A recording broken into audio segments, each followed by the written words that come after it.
Assalamualaikum warahmatullahi wabarakatuh. Usut tuntas kasus Pati. Kenapa?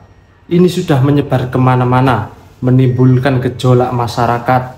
Ada yang sampai di Google Map itu ada yang ngepin desa maling dan lain sebagainya. Ini sangat berbahaya, ya, karena nanti menimbulkan masalah yang lebih besar, masalah yang lebih kompleks lagi.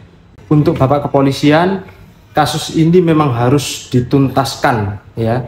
Kasus ini harus segera diperiksa secara menyeluruh, baik yang terlibat langsung maupun yang tidak terlibat secara langsung. Karena masyarakat, terutama netizen ini sangat liar. Artinya sangat liar itu komennya bisa macam-macam, ya. Bisa menimbulkan masalah, bisa menimbulkan gejolak nanti, sehingga kasus ini harus dituntaskan secara hukum. Siapapun yang terlibat harus dipidanakan atau harus diproses secara hukum. Karena ini memang kan lebih ke arah pidana yang lebih banyak. Ada beberapa catatan saya. Saya coba mau menganalisis. Ada beberapa catatan yang kami simpulkan. Kasus ini bermula dengan adanya penggelapan, yaitu penyewa menggelapkan mobil rental dan dijual kepada seseorang, ya. Artinya apa? Berarti ada yang menggelapkan. Yang menggelapkan ini harus segera diproses. Berita terbaru, mobilnya sudah ditemukan dan di daerah Pati. Nah, ya, kemudian si penadah ini juga harus diproses, yang membeli ini. Kenapa? Jangan bilang nggak tahu. Karena ketika mobil dijual hanya dengan STNK, pastinya dia harus mencurigai dong, kalau bahwasanya mobil itu bisa jadi mobil rental atau mobil leasing atau mobil orang lain dan lain sebagainya. Nah, karena berawal dari situ, kemudian mobilnya mau diambil sama si pemilik mobil atau rental, tapi ternyata malah dikeroyok, dituduh maling.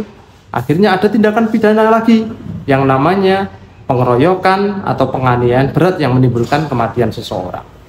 Nah, dalam catatan saya, ini ada pasal yang seharusnya mungkin belum disentuh sama Bapak Kepolisian, yaitu pasal 56 KUHP. Di sini pasal ini menyebutkan barang siapa yang dengan sengaja memberi kesempatan atau membiarkan terjadinya tindakan ini, tindakan pembunuhan ini, atau tindakan pengeroyokan, penganiayaan berat yang menimbulkan kematian ini, seharusnya dia juga bisa kena pasal ini. Setelah saya lihat di beberapa video, itu kan banyak warga-warga yang meneriakkan hal-hal provokatif. Nah, itu harus bisa diungkap secara menyeluruh, ya. Jangan sampai kemudian orang-orang yang tidak terlibat di desa tersebut, misal ya, ada yang tidak terlibat, itu akhirnya kena getahnya. Oleh karena itu harus dituntaskan masalah ini. Terus kemudian soal sanksi sosial, berat sekali sanksi sosial, ya. Dengan adanya perkara ini yang belum selesai tuntas, ya memang tidak mudah untuk menyelesaikan masalah ini. Tentu kan harus segera dituntaskan. Masa iya tersangkanya hanya beberapa orang? Padahal di video itu banyak loh. Termasuk, ingat ya, catat ya, termasuk salah satu influencer yang menyatakan ujaran kebencian dan di-share di medsos. Itu bisa kena pasal Undang-Undang ITE. Jadi harap hati-hati gitu ya. Ini akan kemana-mana, ya.